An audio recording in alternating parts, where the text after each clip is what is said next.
Friendships, the one thing we all need that can get complicated very quickly. As a child, friendship is relatively easy. All you need to do is share snacks, play together, attend the same school, church, or live in the same neighborhood, and you're good to go. But as you grow into adulthood, friendships start to require more effort and intentionality. Now you're meeting new people, losing friends, dealing with trauma, jobs, relocation, partners, and so many things get into the mix. I've not always been a good friend, especially as a teenager. But I made a decision as I began my 20s to get this friendship thing right and build a full life. In this video, I'm going to be sharing some of the false friendship mindsets that I had in the past that affected my friendships and made me a bad friend. But before I do that, I asked a few of my friends to share some friendship tips and lessons they've learned so far, and here's what they said. As much as possible, avoid to finish, because once that is eliminated in a friendship, no matter how close you guys are, it just has a way of preventing you guys from stepping on each other's toes.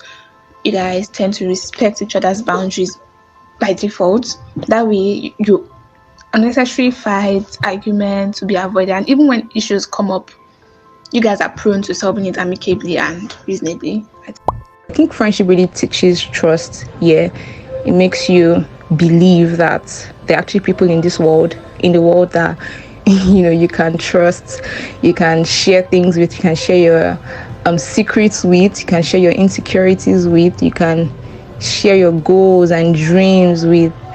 What I think is very important in friendship is humility. Humility is very key because, of course, your friend will offend you, you step on your toes, but when there's humility, there can be communication. I see friendships as something like making amala. Friendships require effort. You probably see shege in the process of making those efforts. Like when you're turning the amala, you can be sweating. You can actually twist your wrists. I have learned that friendships require a lot of effort. Whatever you want to grow, you have to feed. So I'm straight out of the shower. I haven't put anything on my face. My hair's a mess, and I just thought I'd get ready while talking to you guys about some of the friendship mistakes I've made and the ways I've been a bad friend. I have the things I'm using. You guys have seen this fancy set so many times. My scent for the day, and I'm using this for my edges later. So yeah, I'm gonna start with my hair. So one time in 2018, when I was about 18 years old, okay, I had this fallout with my friend. I wouldn't say a fallout, but we had an argument, and we were texting. I think I had been telling her that, oh, something was wrong with me and she didn't know about it, blah blah blah. And I was accusing her of not knowing that something was wrong with me. And I remember her just saying, "You're not a child. If something is wrong with you, open your mouth and talk." And see, I was like, what? Like, why would you say that to me? It felt so hurtful at the time. Like, I wasn't ready to take it. I wasn't ready to hear it. But yeah, I really needed to hear that because I think she was very, very tired of the fact that she always had to keep guessing. Is Doreen okay? Is she not? Is something wrong? She's not smiling. Let me ask her what's up with her and stuff like that. And guys, when I think about like the friendships I had in that era of my life, I feel bad for them because I'm like, even me, right now, if I have a friend like that, I'll get tired. I had this mentality that if we're really good friends and you really knew me, you'd know when something is up with me. So when something was wrong with me, I wouldn't even say anything. I would just like be in a mood and start frowning face, carrying my face, giving people attitude. I've never really say what's wrong with me. And my friends would literally have to start asking, Doreen, are you okay? What happened? This, that. You ask me the first time, I'll say nothing. I was like that for a major part of my teenagehood, to be honest. Ask me what's up, I'll say nothing. And I'll just keep giving you attitude. And it was almost like I needed people to beg me to talk about what was wrong with me. And now that I think about it, it was so silly. It's probably something I picked up, as a child, but it was so bad. It was so bad. And one thing I've just learned now is open your mouth and talk, man. Your friends are not mind readers. And I definitely get the fact that people that know you very well should be able to tell when something is up with you. Like there are sometimes that I'm texting my friends, and just from their responses, I can tell that, are you okay? Is something wrong, right? Or I'm speaking to them and I can hear the tone of their voice and stuff like that. And that's a different case entirely, right? But the one that you'll be acting like is everybody else that offended you, you start giving everybody attitude for no reason. And when they ask you, you say nothing. I know a lot of girls are like this, and I just want to let you know that it's a very, very bad habit. If something is wrong with you, please open your mouth and talk. Communicate. Your friends are not mind readers. Communicate. If something is wrong with you, talk. One thing I've started learning how to say is I'm not okay right now, but I don't feel like talking about it. I'll tell you later. Or I don't want to talk about it so that I don't remember. But I'm fine, I'll be fine. But at least you've acknowledged the fact that you're not okay. Your friends don't have to be there guessing, what did I do? Did I talk to her somehow? Was it the way I asked her for my money? Was it the way I asked her to take her book? Was it the way, like, your friends are always guessing what is wrong with you? And I think a part of it is also attention seeking, right? All these things are hard to admit, but if you want to be self-aware, you want to grow, you need to admit some of these things to yourself. I had to start admitting to myself that you just want attention. You just want people to be asking you, what happened? What's wrong with you? What happened? What's wrong with you? Like, just open your mouth and freaking talk. I know every once in a while we get into our moods and we don't really care what's happening, right? We just want to be there left alone. We don't want to talk. But it shouldn't be your regular attitude. I don't think it should be. Communicate. If you don't feel like talking about it, tell them you don't feel like talking about it. Don't leave anybody guessing what's wrong with you. Your friends are not mind readers. That's one very big mistake I made. And right now, to be honest, I don't blame anybody that stopped being my friend because of that. I mean, none of that was communicated to me, but if anybody stopped being my friend because of that and they tell me now, I won't even be mad at them because it's legit. I'm so sorry to all my friends that had to deal with that. So sorry, dears. I read a book recently called Find Your People. It's one of the best books I've read this year. Actually, not really recently. I read it back in April or something like that. But it's a book on friendships, and legit, it's one of the best books I've read this year because it changed my mindset in so many ways. That belief that all you need is two or three friends that really ride for you, that are really your guys. That's all you need. Once you have them, that's it. You don't need anybody else. Girl, no.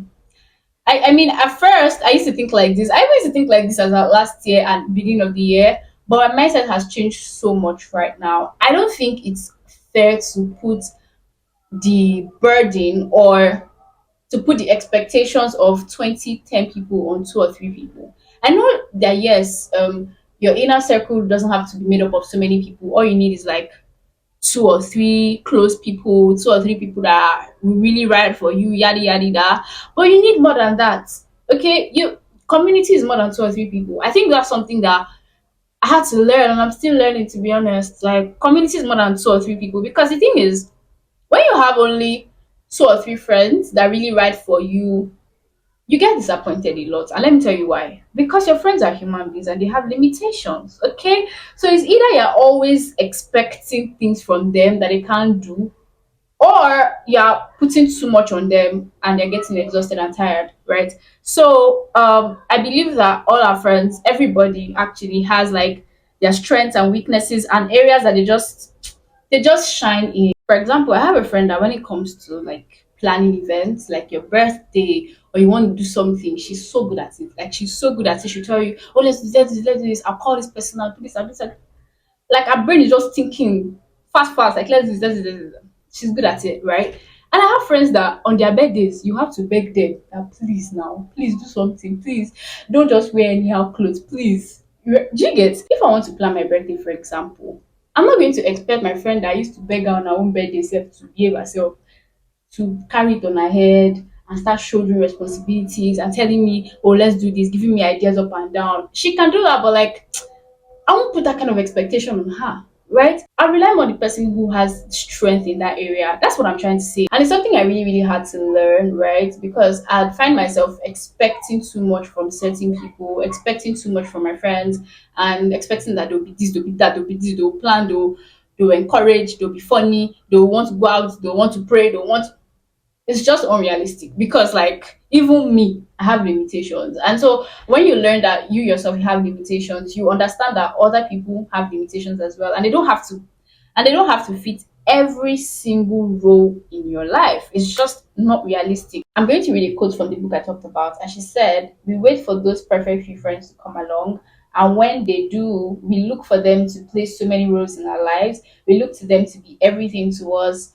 What if the power, sorry, I didn't read that right. We look to them to be everything to us. What if the power of a little team of friends is that each one brings different things to your life? Fam. There's also a little bit of research that she did in her book. And basically, according to research, a regular average person can network with 150 people. And out of the 150, 50 people can become our acquaintances, right? Within those 50, 15 people can become our village. Our village is like, if you want to host a party, or if you are planning a wedding, these are the people that they'll first come to your mind. Those are your close friends basically. And then within the village we can make about five of them our BFFs. Basically that's your circle, right? And then some people can do more, like extra people that are really extroverted, they can have like 10 BFFs. But the average person can have like five. So it's important that you have your village, not just a circle, have a village. And I think that when you cultivate, I think that when you put more energy into building your village, right, having a team of friends and not just like two or three people, you appreciate the different things that these friends bring into your life, and you're not just expecting all those things from two or three people. So that even when one person can't be that, okay, another person can fill up the role. Honestly, you can't build any friendships without vulnerability. You can't build any deep friendship without vulnerability. I used to think I could get away with just letting my friends open up to me and never really reciprocating, never being vulnerable. But you can't build anything solid and deep without being vulnerable. You have to be vulnerable. I used to pride myself in the fact that I used to listen to everybody else's problems, but I never used to talk about my own issues. And so I was one of those people that used to say things like, oh, I'm always there for everyone, but nobody's ever there for me when I need them. It had nothing to do with them. It was a me problem. And I did not realize that. If you're one of those people that always say, I'm always there for everybody, nobody's there for me, it's your fault. It's nobody else's fault but your own. Because when you're there for everyone, have you given them the opportunity to be there for you? Do you talk to them about your own problems? As they've been opening up to you, have you opened up to them before? Have you let people even be there for you? I know I used to let people be there for me, and I'll be talking about how I'm there for everybody, but when I need them, nobody's there, blah blah blah. You can't build anything deep with someone without being vulnerable. And I'm not saying you should not like go and tell the entire world your life problems and all your issues. No, no, you have to be discerning, you have to know who to open up to. But I just think that vulnerability breaks something, especially when it comes to making new friends. You can't say that you want to make a new friend and every single time they ask you how are you, you're fine. And I'm not saying you should not be fine, but like sometimes say how you really are. Like sometimes just open it up. I made a new close friend this year, and one thing that I learned from the way our friendship started is vulnerability really breaks the ice. Because when we first met, when she reached out and everything, when she said, how are you? I'm that kind of person that would be like, oh, I'm fine, I'm okay, how are you too? This and that. Then one day, I asked how she was, and she told me how she really was. Like, she just talked about what was on her mind, what was like weighing her down, and it was something I could relate with. And because she was able to be vulnerable with me, and she trusted me with that, and I could relate, so I'm like, I get it. And I talked to her about my own struggles too and the things I was dealing with at the time. You can't build anything without vulnerability. And you cannot expect people to be vulnerable with you and you don't want to reciprocate. You're not ready. If you don't want to be vulnerable, you're not ready for friendship. And anytime people hear vulnerability, I think they imagine, come see my nakedness, or let me tell you all my secrets. No, it's as simple, like I said, as saying how you really are instead of saying I'm fine every single time. Say how you really are. Talk about what's up with you. These days, sometimes instead of waiting for my friends to come and ask me how are you and stuff like that, I just like go into their DMs and open up to them about something and just tell them, okay, so this is what has been happening with me, and I'm just real. Sometimes I start breaking down in between, and I just talk to them. I just want them to know that I trust you enough to open up to you about this thing instead of always acting fine. And because I'm a content creator, it's easy for me to always look fine because I mean, I'm out here smiling, taking pictures, doing hee hee hee hee ha ha ha. And so it's easy for me to always look fine. I have to always consciously remind myself that I have people that I can be vulnerable with and I can always open up to and let them know how it's really doing me without pretending. And so I think vulnerability is very important. It's something that like I said, if you're not ready to be vulnerable, you're not ready for friendship. You're not ready. You're not ready at all. I honestly think this one was a form of pride. I was just used to people coming to meet me first, people making the first move with me, people like being the ones to ask me, hi, what's your name, blah blah blah. That I never thought to initiate anything with anyone. And see, you have to get used to being the initiator. Guys, when it's falling, so if you can hear anything, sorry. I have to start learning how to initiate. Have to be the one to say, "Oh, guys, we should hang out. We should do this." And sometimes you might feel like I'm always initiating, but keep initiating. You can't make new friends. You can't keep friends without being ready to always initiate. Be the one to say, "Oh, guys, let's pray together. Oh, let's do this together. Oh, let's go here. Let's go there." And obviously, the more you do it, the more your friends will reciprocate, but you have to learn how to be intentional. I didn't know how to be intentional about my friendships before. If somebody started giving me attitude, I'm just like, yeah, bye, bye. But now I started learning that like I can't just let my friendships go because of like minor things. There are some people that are really worth fighting for, and I didn't know this early enough, right? I just feel like, well, if you're not ready, there are many fishes in the river. I don't know why I said that. And as regards intentionality, one thing I've been learning to do these days is invite my friends into my life. Even the things I think that I can do, I can actually handle this thing, but I'll ask my friends for their input. I ask them for help. I'll be intentional about bringing them into my life so that they never feel like they don't know what's happening with me. So I try my best, and trust me, like I fall short sometimes, but these days I've been trying my best to just incorporate, especially because we can't really see each other. I can't really say let's go and buy food or let's go and buy water. I'm at home, okay, because of the strike. I try to just incorporate them. Oh guys, what do you think about this? I want to do this. Come and help me test it out. Or do you understand? Like I try to incorporate them into my life before I make a decision. I tell them so that they know that they are a part of my life. You have to be intentional about letting people know that they are important to you. Don't just like assume that they know. Don't just leave it to chance. Once in a while, you've not talked to that friend, text her. I'm thinking about you. I miss you. How are you? Talk to me. Tell me how you really are. Send me a voice note. I want to hear your voice.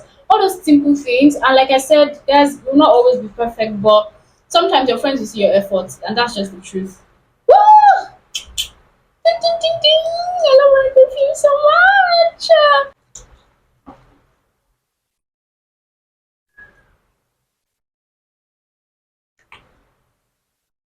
Woo.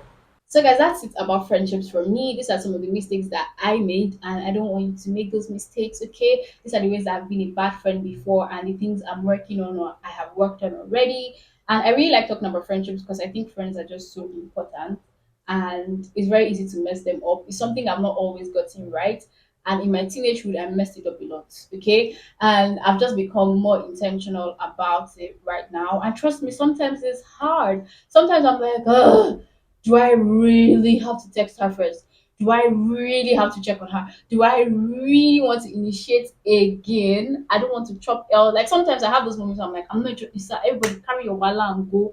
I'm not interested. I don't want. Okay. But I always have to remind myself that I need people. Okay. You need your friends, you need people, and you need to do it right. So that's it from me. If you have any other mistakes that you have made in your friendships, let me know in the comments. Let's learn together, okay? So that if I'm making a mistake, I'll quickly correct myself. And if you can relate to any of the ones I mentioned, let me know in the comments as well. Send this video to your friends. You should send this video to your friends. That's what a good friend will do. Okay? I'll see you guys in my next video. Bye.